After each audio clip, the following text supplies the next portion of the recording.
The Onassis name became one of the most recognizable symbols of wealth, ambition, and tragedy in the 20th century. Their story was not built only on money. It was built on survival, obsession, public fascination, and the heavy cost of living under constant attention. Behind the luxury yachts, private islands, and glamorous headlines was a family shaped by loss, power, and the fear of losing everything again. If you enjoy stories about powerful families, hidden histories, and the rise of global empires, make sure to like this video and subscribe, and tell me in the comments where you're watching from and what time it is in your city right now. The origins of the Onassis Empire. Long before the world associated the Onassis family with luxury and fame, their story began in the crowded port city of Smyrna, now known as Izmir in modern-day Turkey. In the early 1900s, Smyrna was one of the busiest trading cities in the Mediterranean. Greeks, Turks, Armenians, Europeans, and merchants from across the region filled its streets with languages, trade, and ambition. It was here, in 1906, that Aristotle Onassis was born. His family lived comfortably. His father worked in the tobacco business, which at the time was one of the most profitable trades in the region. Ships carried tobacco from the Mediterranean to cities across Europe, and young Aristotle grew up watching businessmen negotiate deals along the harbor. As a child, he saw how wealth moved. He watched cargo arrive from distant countries and disappear again into the horizon. The sea became connected to money, opportunity, and power in his mind. But comfort did not last. In 1922, war and political conflict destroyed Smyrna. Fires consumed entire neighborhoods. Thousands died, while hundreds of thousands fled the city. Families lost homes, businesses, and entire lives in a matter of days. The Onassis family escaped, but the experience changed Aristotle forever. Imagine being a teenager, one day surrounded by stability, then suddenly becoming a refugee with uncertainty ahead of you. Those moments leave permanent marks. For Aristotle, the destruction of Smyrna created a deep determination. He no longer wanted simple success. He wanted security so powerful that nobody could ever take it away from him again. That hunger became the foundation of everything he later built. A young immigrant in Argentina. At just 17 years old, Aristotle Onassis traveled to Buenos Aires, Argentina, searching for a new beginning. He arrived with very little money, limited connections, and a future completely uncertain. Like many immigrants, he accepted whatever work he could find. One of his early jobs was working as a telephone operator, but Aristotle treated every moment as an education.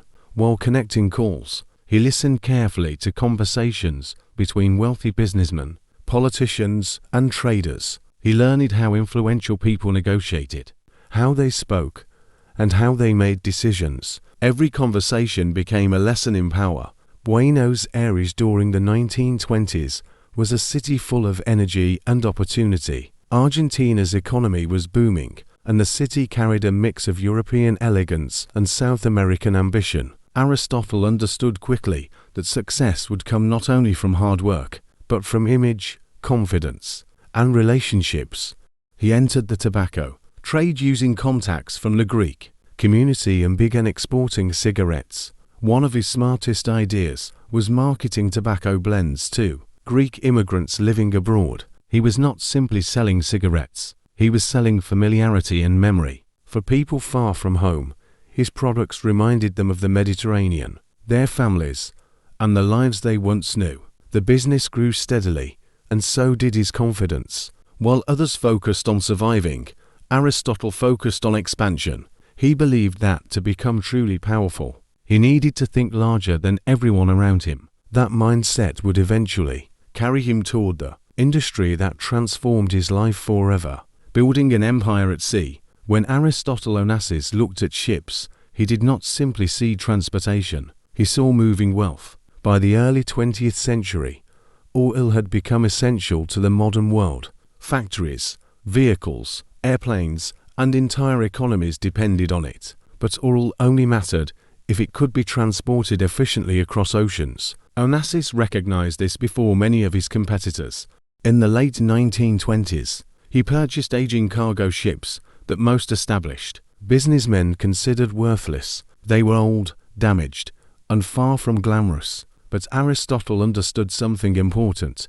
If a ship could still move cargo, it could still make money. During the Great Depression, when many investors avoided risk, Onassis aggressively bought more vessels at low prices. He moved while others hesitated. This willingness to act during moments of crisis became one of his greatest advantages. Soon, he focused heavily on oil tankers. He believed larger ships would dominate the future because they could transport more oil at lower costs.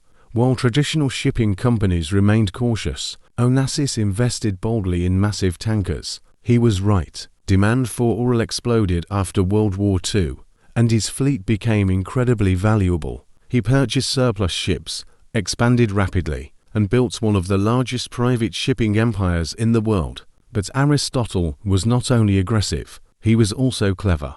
He registered many of his ships in countries with lower taxes and fewer regulations, reducing operating costs dramatically. At the time, many traditional European shipping families criticized him for it. Later, many copied the same strategy themselves. Onassis constantly stayed ahead of competitors because he refused to think traditionally. To old European shipping dynasties, business was about protecting family tradition. To Aristotle, business was war. Every deal was a battlefield, and every advantage mattered.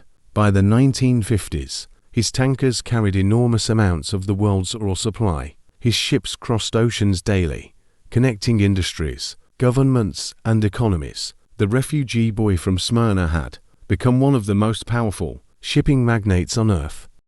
The rise of a global celebrity. As his fortune grew, Aristotle Onassis transformed himself into something even larger than a businessman. He became a global symbol of luxury. In cities like Monaco, Paris, London, and New York, his name began appearing in newspapers alongside royalty, movie stars, politicians, and aristocrats. But unlike many old money elites, Aristotle had built everything himself. That made him fascinating.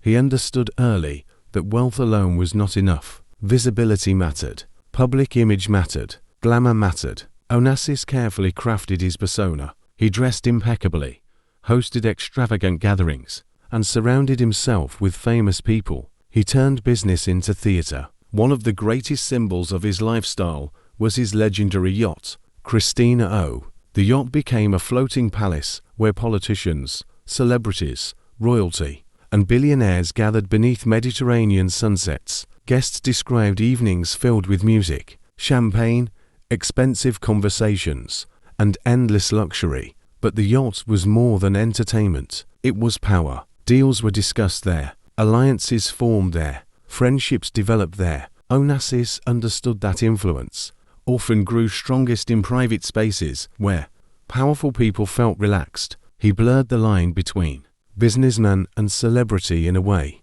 that few people had done before. Love, scandal, and headlines. Aristotle Onassis did not only dominate financial headlines, his personal life fascinated the world just as much. One of his most famous relationships was with opera superstar Maria Callas. Their romance became legendary because it combined glamour, passion, and heartbreak. Callas was one of the most celebrated voices in the world, while Onassis represented unimaginable wealth and influence. Together, they became symbols of luxury and drama. But the relationship eventually collapsed, and the public followed every detail intensely. Then came the relationship that shocked the world. In 1968, Aristotle Onassis married Jacqueline Kennedy, widow of President John F. Kennedy. The marriage instantly became one of the biggest celebrity stories on the planet. Newspapers covered every movement, every photograph, and every rumor. To many people, Jackie Kennedy represented American elegance and tragedy after the assassination of JFK. Seeing her marry one of the world's richest men created fascination, controversy, and endless discussion. For Aristotle, the marriage elevated his visibility to an entirely new level. He was no longer simply a shipping tycoon. He became permanently connected to one of America's most famous political families. The world could not stop watching. Family tragedy. Despite unimaginable wealth, the Onassis family was deeply marked by personal tragedy. Aristotle's son, Alexander Onassis, was considered the future of the empire, intelligent, charismatic, and prepared to inherit the family business. He represented continuity and hope. But in 1973, Alexander died after a plane crash at just 24 years old. The loss devastated Aristotle. Friends later described him as emotionally destroyed after his son's death. The powerful businessman, who negotiated with governments and controlled fleets of ships, suddenly seemed broken by grief. Money could not protect him from loss. The tragedy permanently changed the family.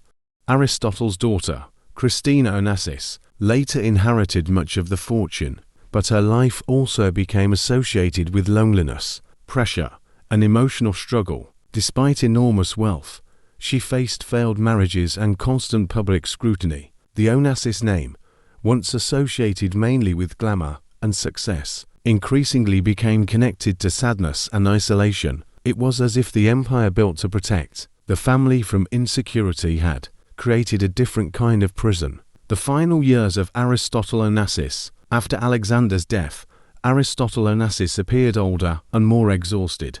The energy and ambition that once drove him seemed diminished. In 1975, he died at the age of 69. His death marked the end of one of the most extraordinary self-made success stories of the 20th century. He had arrived in Argentina as a poor immigrant, teenager, and built a fortune that rivaled kings and governments. His ships moved global oil supplies. His private life dominated international headlines. His name became permanently connected to wealth, celebrity, and power. But his story also revealed something deeper. Behind every empire are human beings carrying fears, memories, ambitions, and wounds invisible to the public. Aristotle spent his life trying to build security after losing everything as a young man in Smyrna. Yet even after achieving unimaginable success, he could not escape tragedy entirely. That contradiction became part of the Onassis legacy itself.